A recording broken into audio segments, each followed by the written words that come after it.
Hi everybody, I'm Joe. And I'm Mary. And we're Book Buds.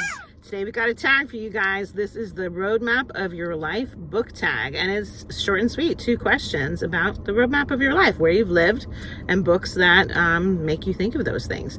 So this original tag was created by L Space Books, and we were tagged in the original tag, so that's pretty awesome. Thank you so much. Took us a little while to get to it. We've been very busy. Summertime is busy time. It is. It's hard. So who knows if these will even come out in the summer. You might be seeing us in the fall. Right. All right. So you want to read the first question? Yes, ready? Okay.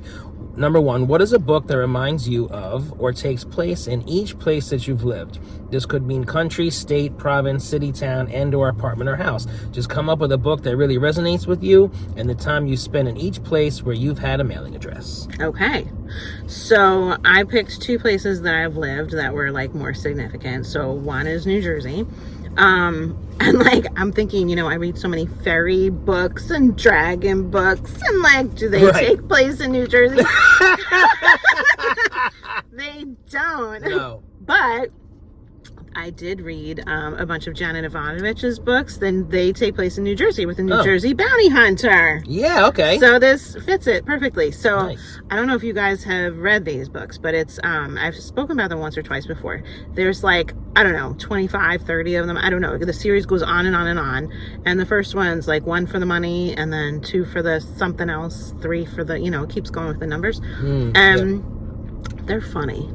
It's there's usually like some crime, typically like a murder, arson, whatever, and this bounty hunter, her life is like all upside down. She's just a hectic mess, but she'll go and she'll get a name of somebody that's like skipped out, and she's got to go try and find them and bring them in. Gets herself in all sorts of ridiculous situations, I'm sure. And then there's her grandmother is hilarious. Whenever there's a death and there's like a wake, the casket has to be open. If the casket's not open, she's going to be opening it to see. Oh, wow. She's like, I got to see the body.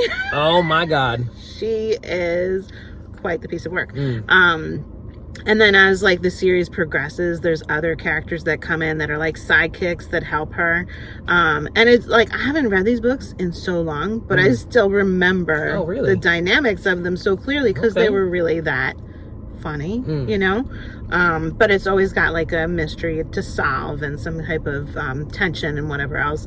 And she goes through a couple different love interests throughout the series. I haven't read every single one, but it's fun. And it's kind of neat when, takes place in a place that you live, that you hear those references like that. Yes, I love when that happens. And then the other state that I spent some significant time in was Georgia.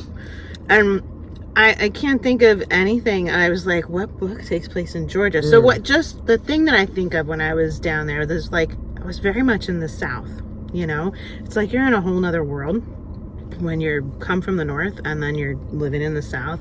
The pace of life is different. Like there's an accent, the words are different, Very different. So I'm gonna go with a series that I think it took place in like Texas or someplace else.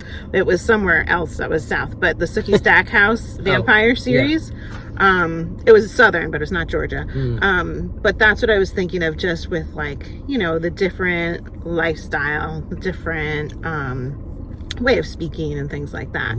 And those were also kind of like silly. It's like similar to the Janet Ivanovich ones I was just talking about, because Sookie Stackhouse was Sookie. She just kept getting into ridiculous situations because there were vampires that casually lived amongst them. It did not have like a Twilight feel. It wasn't like that. It was more of like a, hey, we're hanging out at the bar and like, somebody ends up dead, and gosh, she's gonna just go get herself in trouble trying to figure out like why this happened, and then somebody's gonna try and kill her. Did you watch the show since you read it? I did, after I read it. You did, right? Yeah. Cool. Yeah. So those were what I was thinking of for those states. Good choices. Okay. How about you? What you got for states? Oh, I've only ever lived in New York, right outside the city, in the beautiful Hudson Valley. I don't think the Hudson Valley gets as much attention as it should. Like, it is gorgeous, especially like upstate and like the foliage in the fall. It's approaching that time, and I just love it. So connected to the fall season, I kind of went folklore-ish. Okay. The Legend of Sleepy Hollow. So I was thinking that as you were starting to speak. Yep. Yeah, by Washington Irving, written in 1820. And I just remember, and he also wrote Rip Van Winkle, which I didn't know that. He wrote both of those, which are, takes place in the Catskills and in Tarrytown, all in this area. So I just grew up listening to these stories and knowing they were special because they were like set in our area, and it's pretty cool. So the Legend of Sleepy Hollow, it follows Ichabod Crane. It's a short story, and he is like, he's trying to get the attention of a woman. And he's competing with some other like prankster farmer guy. And on the way home from a party one night after all the shenanigans, he comes across the legend of Sleepy Hollow, the guy on the horse holding the pumpkin head, and then he like disappears and is gone. So I guess we're to think that he got killed by this guy on the horse. So it's just a fun short story, fun for Halloween, fun for kids. And it was like such a big part of the area that they renamed a little part of Tarrytown to Sleepy Hollow. Yeah. And they have a great fall time. The hayride. Yes. Me and my friends used to go all the time. It's like the haunted hayride. It's called Headless Horseman. Yes. And, he comes on his horse and he follows the hayride. And it's awesome. And they have a lot of like fun special events in the fall. Yeah. For the Sleepy Hollow. They have a nice pumpkin carving thing as well. Isn't that great? Yeah, they have like thousands of pumpkins that are carved, the pumpkin that blaze. you can walk through this lighted trail in the fall. Gotta get your tickets early though; they sell out, and it's gorgeous. It's a beautiful thing. My favorite movie of Sleepy Hollow was the one with Johnny Depp. Did you see that one? Yeah, I love that movie. Yeah, it's so good. Ichabod. It's creepy. And what a great name, right? Ichabod Crane. That's such a creepy name. Yes. Love it. Cool. I'm glad you brought that one up. Yeah, different. Nice. Hey, our next question. Since a road map not only shows you where you've been, but also where you're going, what is a book that reminds you of or takes place in your next destination? Okay.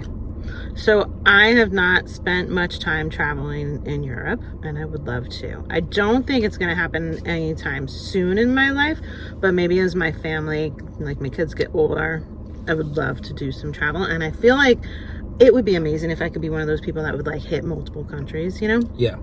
Just because there's so much to see. So much. So I was thinking of the Da Vinci Code, because they bounced to a couple different places. They were in France, London, where else did they go? Maybe a little bit of time in Rome. Yes, right? Rome, yep. And we haven't talked about the Da Vinci Code much, but I read this book so long ago, and it was like my brain lit up on fire. It was, the conspiracies that were in there and the problems to solve and oh my God, and the little hidden messages left behind and artwork and whatever. That story was crafted so well. I couldn't recommend it enough at the time when I was reading it. I absolutely loved it. Who was the author? Dan Brown? Dan Brown. Yeah. Yep. And he had written some others that were like part of it. Angels and Demons. Yes. Did you read the rest? I did read them. So good. But I feel like my favorite of it all was the Da Vinci Code. I mean, it was so popular. Yeah. It blew up. Oh my God. If you haven't read the Da Vinci Code, like if you weren't reading during the time that it was out or something like that, I think people should go and pick that up. That, it's not a current one, but wow, it was amazing. And that's worth a reread, because I read it a very long time ago as well, and like I can't remember all the details, but like you said, there's just so much in that book and all the puzzles to solve. It was very much like, you're like moving a brick on a wall and finding this hidden thing, or like, a famous statue was constructed a certain way because this little knob was something, I don't know. It was communicating messages from this other time and whatever. Yeah. Whew, it was awesomely written. Ooh, really liked that. You get me excited about it again. Yeah. All right, what do you have for this one? All right, another part of that question, which I forgot to mention, was or a place that you'd like to live. Oh, okay. So I'm not a person who's going to retire to the South. It's just not going to happen. I'm not a South person. I'm thinking like a nice, quiet New England town. Let me die up there. Oh, you're not going to stay here your life? No, that's changed. Wow. Probably not. Okay. I want snow. I want cold. So, up there somewhere. You'll get it up there. Right. So I think I have a book that is set in New England somewhere. Okay. I think it's in like an unnamed New England town. The Chocolate War? Do you remember that? By remember Robert Cormier. Okay. This, I remember reading this a very long time ago. It's, as I'm reading the description now, it's like waking it up for me, and it sounds crazy. So it's about like this fictional Catholic school. I think it's an all-boys school, and they have to like sell chocolate as part of like their fundraisers. Okay. So one boy like refuses to conform. It's like I think it's like a serious tone book.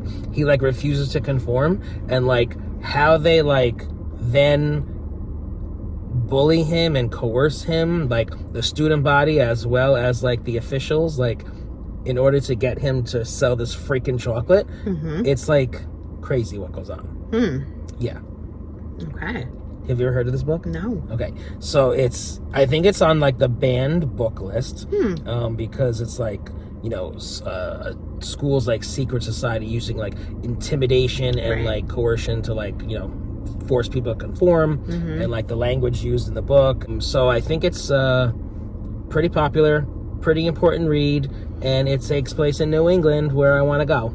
Okay. So the Chocolate War. Awesome. Yeah. So now we should tag some folks to do this tag. Yes. I'm going to tag Chaz, our buddy Chaz. What's his channel name again? Bookish Chaz. Bookish. Sorry, Chaz. My brain just... I've had a moment today. It's been a little one. So, Bookish Chaz, you are tagged, bud. Okay. And I'm going to tag CG Rated Books. Okay. Get to it. Have fun, guys. All right. If you're enjoying Book Buds, give us a thumbs up. And share us with your friends. And subscribe to our channel. Book Buds! We love being tagged. Tag us. Let's do our big gum chewing and get it out of our system. So flavorful. Yeah.